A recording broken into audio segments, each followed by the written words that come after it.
হ্যাঁ চেয়ারম্যান সাহেব, এই আমি এই হোম কন্টেনার মধ্যে এখন ফোন দিতে বাধ্য হলাম।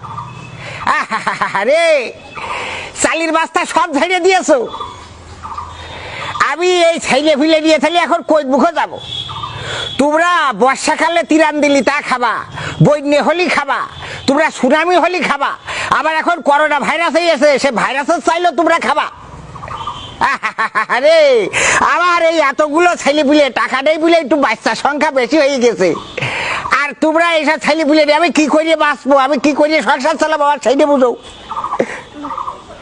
ওরে ভাই রে, তোরা ভোটের সময় কলি যে দেশ ও দশের সেবা করার সুযোগ দাও, এখন ভোট নিয়ে তোমরা তো দেশ আর দশের পিন্ডিটা মেরিয়ে খাচ্ছাও, একেবারে মনে করো যে কি কব তোমাকে, একেবারে তো আমাকে ঝাড়িয়ে একেবারে শেষ করে ফেলি চাও। তোমাকে বিবেক বলে কোনো জিনিস আছে, আবার একটু বুঝো, ও জনদরদি নেতা।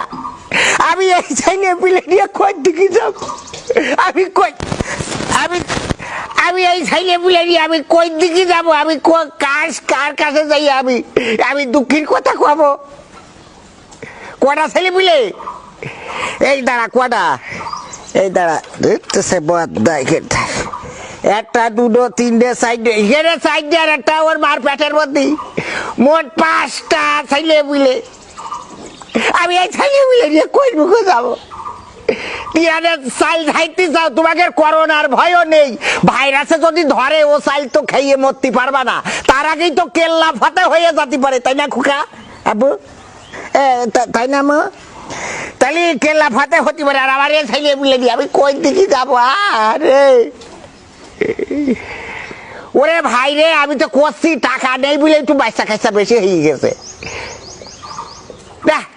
তোমাদের মতো মানুষই সরকার কইয়েছে যে এই করোনা ভাইরাসের টাকা পয়সা যদি কেউ মেরে খায় তার ছাড় দেবে না, তা তোমাদের কিন্তু ছাড় হবে না, তাই না বাজান? আবু তোর পেটের মধ্যে ভাত নেই আমি বুঝতে পারছি, আমার দুঃখ কি ডাকরে। তোমরা দেশ দশের সেবা করতে চাই, আমাকে চাইল ঝাড়িয়ে খাচ্ছাও, আমাকে চাইল বাড়িয়ে খাচ্ছাও, তোমরা ভাইরাসের চাইল বাড়িয়ে খাচ্ছাও। ওই চাইলি ভাইরাস থাকবে, ভাইরাস তোমার ধরবে, ওই ভাইরাসে মরবা, কব্বরে যাওয়া লাগবে, ঠিক আছে? আবার হালসার মাঠে যাইয়ে, তাই না আপু? আবার হাসনের মাঠে উঠে ওখানেও হিসেব দেওয়া লাগবে, ওখানেও করোনা ভাইরাসে তোমার ছাড় দেবে, তখন বুঝবা। কে আপু? ওরে না, আমি একটু সিএমের কাছে ফোন দিয়েছি, টাকা পয়সা দেখি চাইল পাওয়া যায় কি।